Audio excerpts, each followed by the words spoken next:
ஓம் சரவணபவாய நமக. வெற்றிவேல் முருகனுக்கு ஹரஹரோஹரா. கந்தர் அலங்காரத்தோட இறுதி பகுதிக்கு ஓரளவு நெருங்கி கொண்டிருக்கின்றோம்.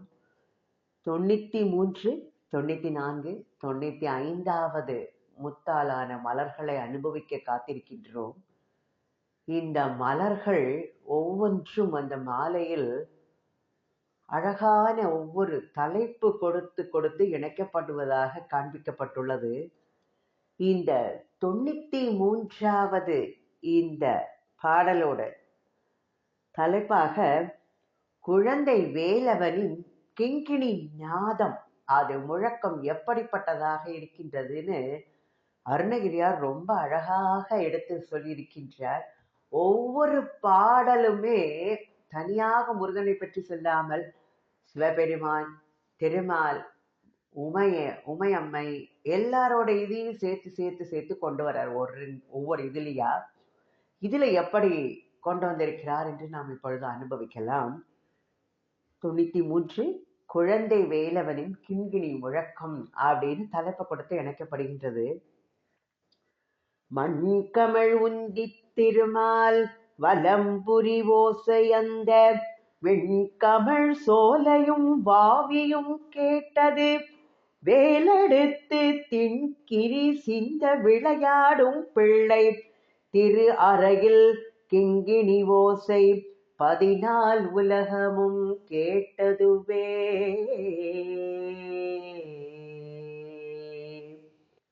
மண்கமழ் உந்தி திருமால் வலம்புரி ஓசை அந்த விண்கமழ் சோலையும் வாவியும் கேட்டது. வேலெடுத்து திண்கிரி சிந்த விளையாடும் பிள்ளை திரு அறையில் கிங்கிணி ஓசை 14 உலகமும் கேட்டதுவே. மண்கமழும் உந்தி திருமால் வலம்புரி ஓசை அந்த விண்கமழ் சோலையும் வாவியும் கேட்டது. வேலெடுத்து திண்கிரி சிந்த விளையாடும் பிள்ளை திரு அறையில் கிங்கிணி ஓசை 14 உலகமும் கேட்டதுவே அப்படின்னு சொல்றார். என்ன அழகா சொல்றார். இத பாடல சொல்லும் போதே நமக்கு புரிஞ்சிடுறது யாருன்னு அழகா சொல்லியிருக்காருன்னு. மண்கமழ் உந்தி திருமால் உந்தி கமல பெருமாள் திருமால் மருகல் முருகல் உந்தி கமல திருமால் மருகல். மண்கமழ் உந்தி திருமால், மண்ணின் மனம் வீசுகின்ற தொப்புளை உடைய மகாவிஷ்ணுவின் மண்கமழ் உந்தி திருமால் வலம்புரி ஓசை, அவருடைய சங்கு பாஞ்சஜன்யம், அந்த பாஞ்சஜன்யம் என்னும் சங்கத்தின் முழக்கமானது அந்த விண்கமழ் சோலையும் வாவியும் கேட்டது அப்படிங்கிறார். அந்த தெய்வலோகத்தில் வாசனை வீசுகின்ற பூஞ்சோலை, விண்கமழ் சோலையும், அந்த வானவர் இதில் இருக்கின்ற அந்த சோலையும், பூக்கள் மணக்கின்ற அந்த சோலையும், வாவி தடாகம் அதில் மட்டுமே கேட்டது அப்படின்னு இவரோட அழகா இவரோட இதை எடுத்து சொல்றார். முருகனை ஒரு ஏற்றுதல் சொல்லணுங்கிறதுக்காண்டி என்ன ஒரு அழகா சொல்றார் பாருங்க. அப்போ அந்த விண்கமழ் சோலையும் வாவியும் கேட்டது, அந்த தேவலோகத்தில் வாசனை வீசுகின்ற பூஞ்சோலையிலும் தடாகத்திலும் மட்டுமே கேட்டதுன்னு இவர் அழகா சொல்றார். ஆனால் வேல் எடுத்து திண்கிரி சிந்த விளையாடும் பிள்ளை, வேல் படையை தன்னுடைய கரத்தில் தரித்து திண்கிரி சிந்த விளையாடும் பிள்ளை, திண்கிரி திண்மை வாய்ந்த, வலிமை வாய்ந்த, வன்மை பொருந்திய அந்த கிரி மலைகளும் உதிரும் சிந்த அப்படியே செதறி போகும்படி சிந்த உதிரும் வண்ணம் விளையாடல் புரியும் குழந்தையாகிய முருகனின் திரு அறையில் கிங்கிணி ஓசை 14 உலகமும் கேட்டதுவே. அந்த அழகிய இடுப்பில் அசைந்து நிற்கின்ற அந்த கிங்கிணி என்னும் ஆபரணத்தின் ஒலியானது 14 உலகங்களிலும் கேட்டது அப்படின்னு இவரோட அழகா எடுத்து சொல்றார் அருணகிரியார். மண்ணின் மனம் வீசா நின்ற தொப்பூழை உடைய மகாவிஷ்ணுவின் பாஞ்சஜன்யம் என்னும் சங்கத்தின் முழக்கமானது அந்த தேவலோகத்தில் வாசனை வீசுகின்ற பூஞ்சோலையிலும் தடாகத்திலும் மட்டுமே கேட்டது. ஆனால் வேல் படையை கரத்தில் தரித்து வன்மை பொருந்திய மலைகளும் தூளாகும்படி விளையாடல் புரியும் குழந்தையாகிய முருகனின் அழகிய இடுப்பில் அசைந்து நிற்கின்ற அந்த கிங்கிணி என்னும் ஆபரணத்தின் ஒலியானது 14 உலகங்களிலும் கேட்டது அப்படின்னு ரொம்ப அழகா எடுத்து சொல்றார். மண் மண் கமழ் உந்தி அப்படின்னு சொல்றார். மண்ணை எதை சொல்ற? உலகங்களை குறிக்கிறதாக. மண் கமழ் உந்தி திருமால், உலகங்களையே குறிக்கிறதாக இந்த மண் என்கிற வார்த்தை பிரயோகம் இங்கு அமைந்திருக்கின்றது. திருமாலின் திருவுந்தி தாமரையில் உதித்த பிரம்மா அண்டங்களை எல்லாம் படைத்தார் இல்லையா? அதனால மண் கமழும் உந்தி திருமால் அப்படின்னு சொல்றாரு. ஏன்னா திருமாலோட உந்தி கமலத்தில் உதித்த தாமரையில் தோன்றிய பிரம்மன் இந்த உலகங்கள் எல்லாவற்றையும் படைத்ததுனால அந்த மண் கமழும் உந்தி திருமால்னு சொல்ற.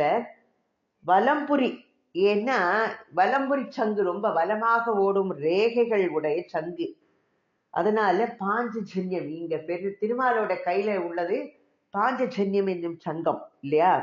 அப்போ திருமால் எப்படிப்பட்ட அந்த அவருக்கு முருகனை பார்க்கும்போது திருமால் மாமன் இல்லையா, வயதானவர். அதனால என்ன சொல்ற, வயது நிறைந்த திருமால் வன்மையுடன் ஊதும் சங்கத்தின் ஓசையிலும் குழந்தை முருகனின் திருவரை கிங்கிணி ஓசை 14 உலகங்களிலும் கேட்குமாறு ஒலிக்கின்றது அப்படின்னு அவருடைய திருவிளையாடலோட பெருமையை பத்தி அருணகிரியார் அப்படி சொல்றார். மாமனோட மருகனுக்கு அவ்வளவு இதுனா அவ்வளவு சந்தோஷப்படுவா இல்லையா?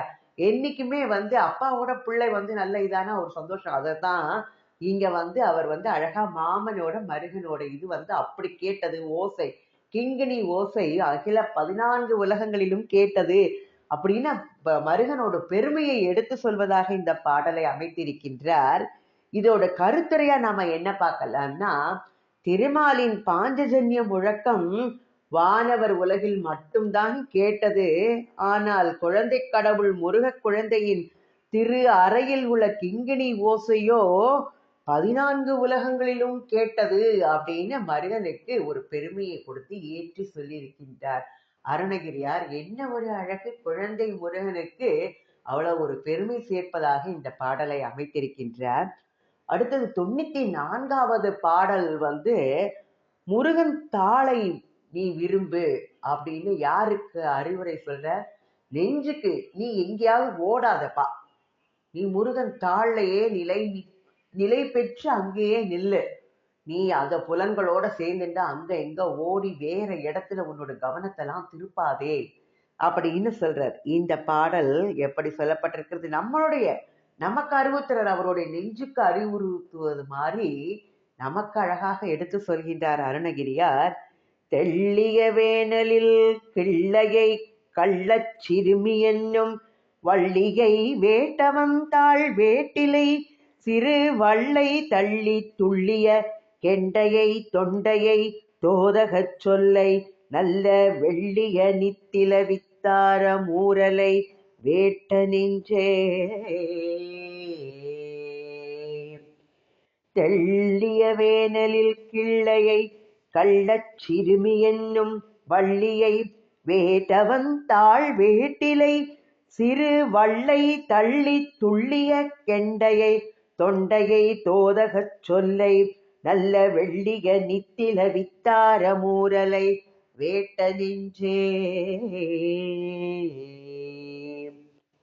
தெள்ளிய வேனலில் கிள்ளையை கள்ளச் சிறுமி என்னும் வள்ளியை வேட்டவன் தாழ் வேட்டிலை சிறு வள்ளை தள்ளி துள்ளிய கெண்டையை தொண்டையை தோதக சொல்லை நல்ல வெள்ளிய நித்தில வித்தார மூரலை வேட்ட நெஞ்சே. சிறு வள்ளை தள்ளி துள்ளிய கெண்டையை. சிறிய வள்ளை இலை போன்ற காதினை, அதாவது கண்கள் எங்க வரைக்கும்னா காது வரைக்கும் ஓடி இருக்கும் அப்படின்பா. அதனால சிறு வள்ளை தள்ளி துள்ளிய கெண்டையை, காதளவு ஓடிய கண்களை உடையவள். அந்த மீன்கள் அங்கு இங்கேயும் துள்ளி போறதும் அப்படிப்பட்ட இதாக. அப்போ பெண்களின் சிறிய வள்ளை இலை போன்ற காதினை மறித்து துள்ளுகின்ற கெண்டை மீன் போன்ற கண்ணினையும், தொண்டையை, தொண்டையை எது கோவை கனி போன்ற உதட்டினையும், தோதகம் சொல்லை வஞ்சனை பொருந்திய மொழிகளையும், நல்ல வெள்ளிய நித்தில வித்தார மூரலை பொறுக்கி எடுத்த நல்ல வெண்மையான முத்து போன்ற ஒளி மிகுதியுடைய பல்லினை வேட்ட நெஞ்சே விரும்பிய மனதே. யாரு? வள்ளி நாச்சியார அழகா சொல்றார். முத்தை பழித்திடும் அப்படின்னு அந்த ஒரு இதுல சொல்லும் போது கிளிக்கண்ணில பாடுவா. சிறு வள்ளிகை குற வள்ளிகை ஒரு பார்ப்பன கோலம் தரித்து மனம் கொண்ட வேலவா வடி வேலவா, முத்தினை பழித்திடும் பல்லினை ஒத்த அப்படின்னு சொல்ற. பல்லு முத்த பழிப்பதாக இருக்கின்ற அந்த வள்ளியை, சிறு வள்ளியை, குற வள்ளிகை ஒரு பார்ப்பன கோலம் கொண்டு கரம் பற்றி நின்ற வேலவா அப்படின்னு சொல்றார். அதனால இதுல என்ன சொல்ற? நல்ல வெண்மையான முத்து போன்று ஒளி மிகுதியுடைய பல்லினை விரும்பிய மனதே, தெள்ளிய ஏனலில் கிள்ளையை, தெள்ளிய வேனலில் கிள்ளையை, தெள்ளிய ஏனலில் கிள்ளையை, அதை கொழித்து எடுத்ததற்கு உரித்தான திணை புனத்தில் கண்மணி போன்றவள் யாரு? அப்படியே கிளி போன்றவள், கிள்ளை, கிள்ளை மொழி கொண்டவள், கிளியானவள். அந்த கிளி போன்றவளை கள்ளம் சிறுமி என்னும் வள்ளியை, கள்ளத்தன்மை வாய்ந்த சிறுவன், சிறுமியானவள் என்று மதித்து கூறப்படும் வள்ளி நாச்சியாரை வேட்டவன் தாழ் வேட்டிலை, காதலித்தவனாகிய முருகப்பெருமானின் வேட்டவன் தாள், நீ அதை விரும்பினாய் இல்லையே, அப்பேற்பட்டவன் முருகன். என்ன அழகா சொல்றார். அவரோட தமிழ் புலமை எப்படி இருக்கின்றது, ரொம்ப அழகான. தெள்ளிய ஏனலில் கிள்ளையை கள்ளச்சிறுமி என்னும் வள்ளியை வேட்டவன் தாள் வேட்டிலை சிறு வள்ளை தள்ளி துள்ளிய கெண்டையை தொண்டையை தோதக சொல்லை நல்ல வெள்ளிய நித்தில வித்தார மூரலை வேட்ட நெஞ்சே. அப்போ சிறிய வள்ளை இலை போன்ற காதினை மறித்து துள்ளுகின்ற கெண்டை மீன் போன்ற கண்ணினையும், கோவை கனி போன்ற உதட்டினையும், வஞ்சனை பொருந்திய மொழிகளையும், கிள்ளை மொழி, கிளி போன்ற அழகிய மொழிகள், அதான் வஞ்சனை பொருந்திய மொழிகளையும், நல்ல பொறுக்கி எடுத்த வெண்மையான முத்து போன்று ஒளி மிகுதி உடைய பல்லினை விரும்பிய மனதே, கொழித்து தெள்ளிய, தெள்ளியன்னு சொல்லுவா இல்லையா, தெள்ளி எடுக்கிறது. நம்ம அரிசியெல்லாம் புடைக்கும் போது தெள்ளும் அப்படி சொலகுல வச்சு, அதைத்தான் கொழித்து எடுத்தது, கொழிக்கிறது சொல்லுவா. அரிசி கொழிக்கணும்னு சொல்றது அதுதான். அப்போ கொழித்து எடுத்ததற்கு உரித்தான திணைப்புனத்தின் கண்ணே கிளி போன்றவளை கள்ளத்தன்மை வாய்ந்த சிறுமி என்று மதித்து கூறப்படும் வள்ளி நாச்சியாரை காதலித்தவனாகிய முருகப்பெருமானின் திருவடிகளை நீ விரும்பினாய் வேட்டிலை, நீ விரும்ப மாட்டேங்கிறாயே மனதே, நீ அதிலேயே ஒன்று இருக்கணும், எப்பேற்பட்டவனுடைய திருவடி அது அப்படின்னு சொல்றார். ஏனல் அப்படின்னா திணை, திணை புலம், அதான் சொல்ற. அதனை திணை புலத்திற்காக ஏனல் அப்படின்னு சொல்றார். ஆகு பெயராக திணைப்புலத்தில் உள்ள கிளியை இங்கு வள்ளியாக எடுத்து சொல்கின்றார். அப்படிப்பட்ட கிள்ளை, கிளி அப்படின்னு சொல்றாரு. அதன் மொழி போல பேசும் வள்ளிக்கு அது சொல்றார். அதனால கிள்ளை, கள்ளச்சிறுமி. ஏன்னா முருகன் கிட்டக்க உள்ள காதலை மறைக்கின்றாளாம் வள்ளி நாச்சியார், அந்த கள்ளத்தனம். அதனால கள்ளச்சிறுமி. அந்த குரத்தியை விரும்பும் கருணை வாய்ந்த முருகனின் தாளை நீ விரும்பினால் அவசியம் அவனும் உன்னை விரும்புவான் அப்படின்னு நெஞ்சத்திற்கு எடுத்து சொல்றார் அருணகிரியார். வள்ளை அப்படின்னு சொல்றார். வள்ளைன்னா அது போன்ற காதுக்கு உரியதுனால அந்த இடத்துல வள்ளை அப்படின்னு சொல்றார். கெண்டை மீன் போன்ற கண்கள், வள்ளை தள்ளி துள்ளிய கெண்டை அப்படின்னு கண் காதளவு ஓடி இருக்கு, அப்பேற்பட்ட நீண்ட கண்கள் மீன் போன்ற அப்படின்னு சொல்லுவதற்காக அவருடைய புலமை இங்கே வெளிப்படுகின்றது. தொண்டை அது கோவை கனி அது போன்ற இதழுக்காக எடுத்து சொல்லப்பட்டுள்ளது. தோதக சொல் அப்படின்னா இதுல என்ன சொல்வான்னா, ஏன் வஞ்சனை நிறைந்த சொல்னா, பெண்கள் மயக்கும் மொழிகளை பேசுவார்களாம் அன்புள்ளவர்கள் போல அப்படிங்கிற மாதிரி சொல்றாரு. ஆனா என்ன சொல்றார், உள்ளத்துல எப்போதுமே பொருள் நிறைந்த பொருள் இருப்பவர் மீது நெஞ்சம், அதாவது முருகன் எப்பேற்பட்டவர், அவன் மீது அவளுக்கு ஆசை பெருகி இருக்கின்றது. உடல் தோயினும் உள்ளம் தோயார், அதனால் இருமண பெண்டின்னு சொல்ல, பெண்கள் சொல் ரொம்ப இனிமையானது. அது கிள்ளை மொழி போன்ற ஆசையை கொடுக்கக்கூடியதாக இருக்கின்றது. அதனால தோதகம்னு சொல்லும் போது அந்த வருத்தத்தை கொடுக்கக்கூடியதாக, அந்த இதுல மயங்கர ஆடவர்கள் எத்தனையோ பேர் இருக்கா, அதற்காண்டி இந்த இடத்துல தோதகம் அப்படின்னு சொல்ற. வித்தாரம், வித்தார கள்ளி ஒருத்தி அப்படின்னு சொல்லுவா. அப்போ வடமொழியோட திரிபாக இங்க அது சொல்லப்பட்டிருக்கின்றது. இங்கு எப்படி சொல்ல கருத்துரையா எடுத்துக்கலாம்னா, நரக படுகுழியில அழுத்தும் வேசியர் மீது ஆசை கொண்ட மனமே, நீ அங்கதானே ஓடுற ஏ மனமே. ஏன்னா அருணகிரியார் அப்பேற்பட்ட இதிலிருந்து மீண்டு வந்தவர். அந்த பொருளை எல்லாம் அந்த ஆசை மொழி பேசிய வேசியற்பால் தன்னுடைய நெஞ்சத்தை நிறுத்தி அவ்வளத்தையும் இழந்து கடைசியில வாழ்வையே முடிக்கக்கூடிய இதுல வந்ததுனால அவர் தான் பட்ட இது எல்லாரும் இது பண்ணக்கூடாதுங்கிறதுக்காண்டி எடுத்து சொல்ற. நரக படுகுழியில் அழுத்தும் வேசியர் மீது ஆசை கொண்ட மனமே, வள்ளியாகிய குரத்தையை விரும்பிய கருணை கடல், அப்ப ஏற்பட்ட முருகனுடைய தாளினை நீ விரும்பினால் உனக்கு அவன் அருள் நிச்சயம் கிடைக்கும். அதனால அதுல மனதை செலுத்தாதே வேறு இடத்தில், முருகன் தாளில் மிஞ்சே உன்னுடைய நீ நிலை பெற்று அங்கேயே நிற்பாயாக, உனக்கு முருகன் அருள் கிடைக்கும் அப்படின்னு நம்மளுக்கு அழகாக எடுத்து சொல்கின்றார் அருணகிரியார். மனதை முருகன் திருவடியில் பால் நம்ம எப்பொழுதும் செலுத்தணுங்கிறத நமக்கு எடுத்து சொல்வதாக இந்த பாடல் அமைந்துள்ளது.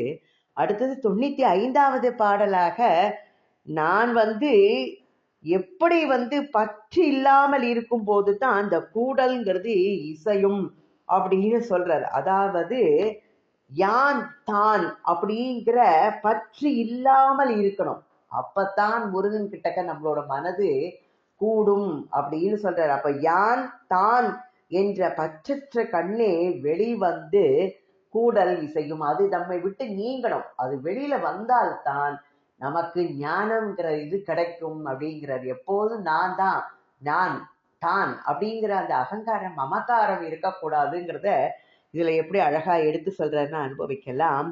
யான் தான் எனும் சொல் இரண்டும் கெட்டாலன்றி யாவருக்கும் தோன்றாது சத்திய தொல்லை பெருநிலம் சூகரமாய் கீஞ்சான் மருகன் முருகன் கிருபாகரன் கேள்வியினால் சான்றாருமற்ற தனிவெளிக்கே சந்திப்பதே. யான் தான் எனும் சொல் இரண்டும் கெட்டாலன்றி யாவருக்கும் தோன்றாது சத்தியம் தொல்லை பெரு நிலம் சூகரமாய் கீஞ்சான் மருகன் முருகன் கிருபாகரன் கேள்வியினால் சான்றாருமற்ற தனிவெளிக்கே சந்திப்பதே. யான் தான் என்னும் சொல் இந்த இரண்டும் கெட்டாலன்றி யாவருக்கும் தோன்றாது சத்தியம். அழகா சொல்லிட்டார். தொல்லை பெருநிலம் சூக்கரமாய் கீன்றான் மருகன் முருகன் கிருபாகரன் கேள்வியினால் சான்றாருமற்ற தனிவழிக்கே சந்திப்பதே. இதுல என்ன சொல்ற, தொல்லை பெரு நிலம். தொல்லைனா என்ன அர்த்தம்? தொன்மையானது, மிகவும் பழமையானது. இந்த பூமி பெருநிலம் பெரிய பழமையாகிய பெரிய பூமியை தொல்பொருள் அப்படின்னு சொல்றா. பழமையான பொருள் வாய்ந்தது தொன்மொழி அப்படின்னு சொல்லும் போது பழமைங்கிறதுக்கு எடுத்துக்காட்டாக அந்த தொல்லை அப்படிங்கிற வார்த்தை பிரயோகம் பழமையாகிய பெரிய பூமியை சூக்கரம், சூக்கரம்னா பன்றி வடிவம் கொண்டு, சூக்கரமாய் கீண்டான், பன்றி வடிவம் கொண்டு தோண்டியவனாகிய திருமாலின். ஏன்னா அந்த ஜோதி பிழம்பாக சிவபெருமான் இருக்கும்போது பன்றி உருவம் கொண்டு திருமால் பூமியை தொலைத்து போய் அடியை காணலைன்னு சொல்றார் இல்லையா. அப்போ அதனால பன்றி வடிவம் கொண்டு கீண்டான், கீண்டான் அப்படின்னா தோண்டியவன் இந்த இடத்துல பொருள் எடுத்துக்கணும். அப்படிப்பட்டவனாகிய திருமாலின் மருகன், முருகன் மருமகனாகிய முருகக் கடவுள் என்னும் கிருபாகரன், அருளுக்கே இருப்பிடமானவன், உறைவிடம் போன்று இருப்பவனின் கேள்வியினால், கேள்வியாலே சான்று ஆறும் அற்ற, சாட்சியாக சான்றே சொல்ல முடியாத, சாட்சியாக யாரும் இல்லாத தனிவழிக்கே சந்திப்பது சத்தியம், ஒப்பற்ற ஞான வெளியிலே தோன்றி எதிர்வது ஆகிய உண்மையானது எப்படி தெரியும்? யான் தான் என்னும் சொல், யான் தான் என்னும் அகங்கார எண்ணம் கெட்டால் அல்லாமல் யாவருக்கும் தோன்றாது, எவருக்கும் அது புலப்படாது அப்படின்னு சொல்றார்.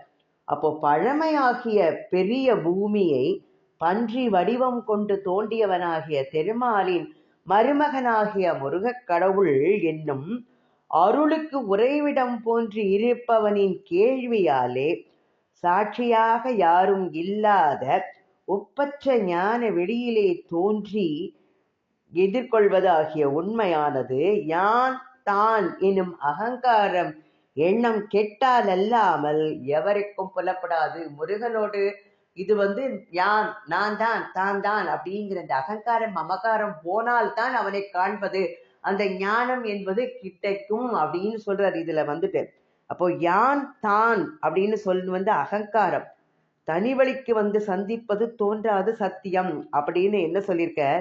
ஞான வெளியில் அவரை லயமாகி கூடுவது, அதாவது அந்த ஞானம் தோன்றணும்னா மனதில் உள்ள அகங்காரம் மமகாரம் நீங்கினால்தான் அந்த இது புலப்படும். அதனால அது நீங்கினால் அல்லாமல் யாருக்கும் இது புலப்படாது சத்தியம் அப்படின்னு சொல்றார். அப்போ தொல்லை பெரு நிலம் கீண்டான், திருமால் ஜோதி ஸ்வரூபமாக நின்ற சிவபெருமானோட அடியினை காண எப்படி போறார்?